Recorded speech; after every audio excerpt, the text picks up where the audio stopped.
Welcome back to the FIBO Football Festival. I have a new guest, which is Malte Scholz, Head of Officiating from the European League of Football. Welcome, Malte. Thank you. Thank you for having me. Of course. It's your 5th season, so you're not new to our audience and not new to this league. So I think the first question I want to know, since you're here for quite a while since the beginning, and a lot has changed. So I would want to know what's the, I guess, biggest difference since season 1 till now, when you think of your work with the referees, with the officiating, the calls. It has been a long journey, and we developed in a lot of areas, starting from communication with coaches, over to education, how we train as officials, and also to the technical part, how we invented replay systems, how we work with replay systems. So we're still not there, but we are on a really good way. Let's talk about these replay systems that you just mentioned. I think they were introduced in 2022, if I'm not mistaken. It's correct, I think. I think so. What was the reason you wanted to add this to your work and to the way we run things here at the league? And what has been, or what impact have you seen through it regarding your work? Instant replay is an important tool when we're talking about making the right call. And instant replay help us to make the right call when it comes to objective elements. For example, did a player step on a certain line or not? Did he cross the goal line or not? And it really helps us to establish a fair environment where only the performance of players matters and not we as officials. Yeah, I think that's a big theme for you as a head of officiating, that you have to ensure a certain consistency amongst the calls. How do you do that? That there's a consistency not only with the replays, but also in the education that they have and then the execution on the field?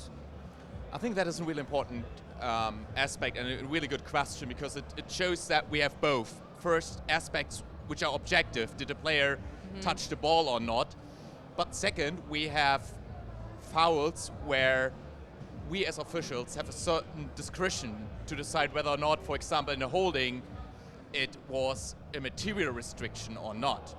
And this is something which you cannot do by a replay system to check everything, but what you can do is you can create playlists and you can communicate and you can tell the people, this is a standard we're gonna officiate, so everybody knows the standard, and a fair game is ensured when we all agree on a standard which is applied equally.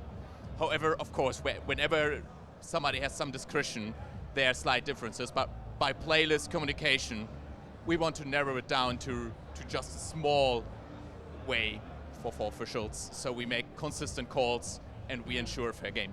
Yeah, I think that's important that you mentioned the standards. That is not only ensured within the referees that work with you and for the league, but also in the perception out there, because I think, especially in your role, there's a lot of sometimes frustration about certain calls, also on the field, by the players, by the coaches, but also by fans that sometimes think you didn't do the right call, or that maybe they think they could have made the call better, maybe. But I think having this set of standards and rules that you then enforce, but also in the outside perception, is probably one of the most important points here also, right? That's totally correct.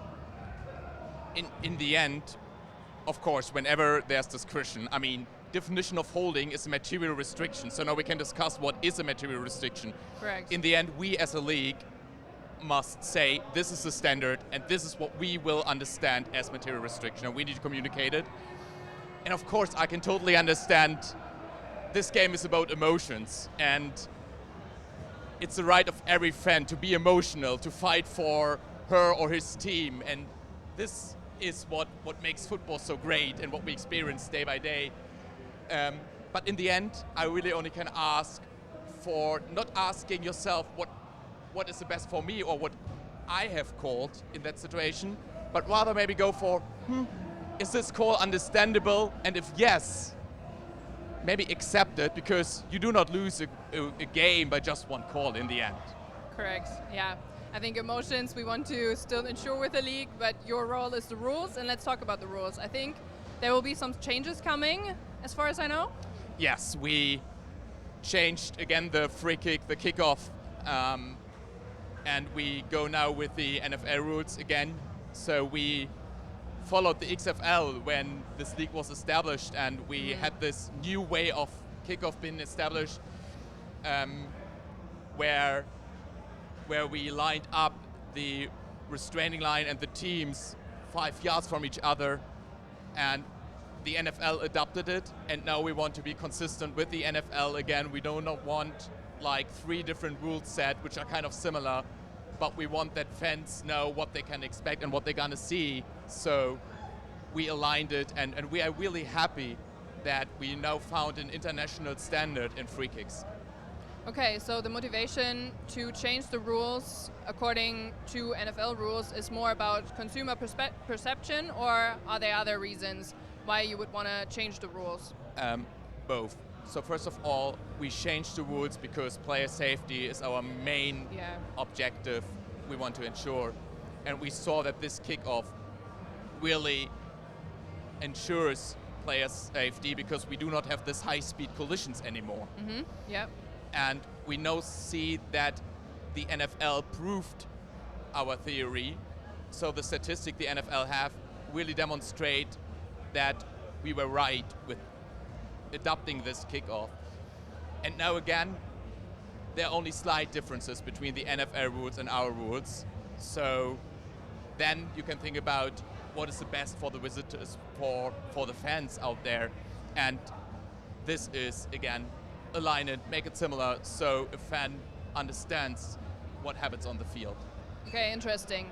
Because I think, especially in the league, there are new fans coming in probably every day that see, okay, there's a game actually in my city. I can not only watch it on TV, but I can actually watch it. But I think to build that knowledge as well and to keep it consistent so that there's a general understanding of the game is a big motivator here. Also, when it comes to your role in officiating, to ensure the understanding of the fans and not only the player safety. And this is totally right. In the end, we do not do it for our own, right? We do Correct, it for yeah. the players and then for the fans. And I think this is one of the most important aspects we as officials must understand, or what we as a league do.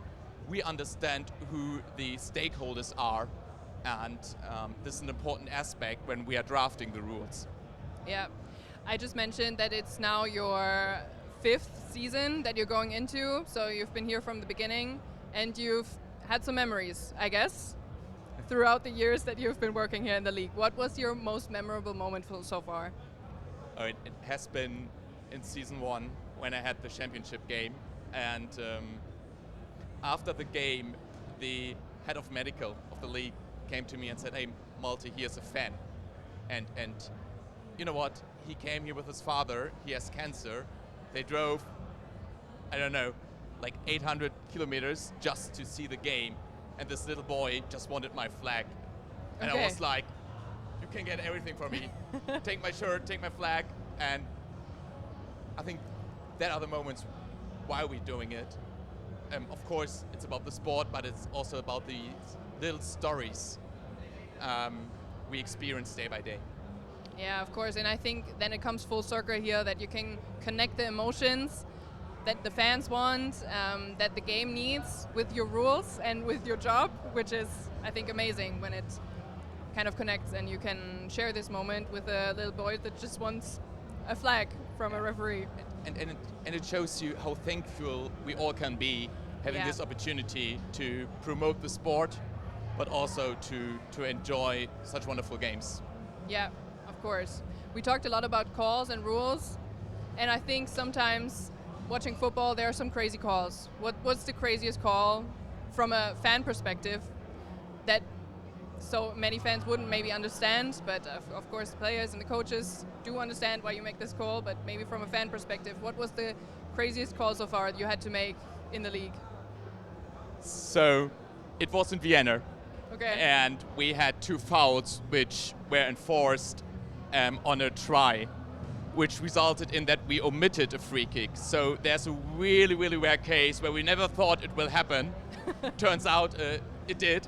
Yeah. And then I announced that we do not do any free kick and any kickoff after a touchdown, but start right away with 1st and 10. Was quite interesting because everybody was confused, including the head coaches. So I explained to the head coaches that what I explained them before the season, there's a really exceptional case, etc., will now happen. And everybody agreed, and then we omitted the free kick and started right away 1st and 10. Nice. Okay, that's why we have such a thorough rule book that we can even shock the head coaches sometimes, I guess. Yes, definitely more often than you think. Yep. You will make probably a lot more memories throughout the next season. What are you most excited for? I think this league is growing, and so do the players. And what I've experienced is that the quality of players increased year by year. And the tactics, the plays we saw increase year by year, which is a challenge for us as officials because we need to understand what happens down there. Correct, yeah. To be in position to officiate the game. And I'm really looking forward for the next step we go and the next step in quality we're gonna see. And let the players and coaches surprise us and let's see what happens. Yeah, that's a great final note for our interview here at the FIBA Football Festival. Thank you, Malte, for your time and for talking us through the changes and the next upcoming season. So thank you so much, and you'll see him on the field in a couple of weeks. Thank you so much. Thank you for having me. Thanks. And looking forward to seeing you all.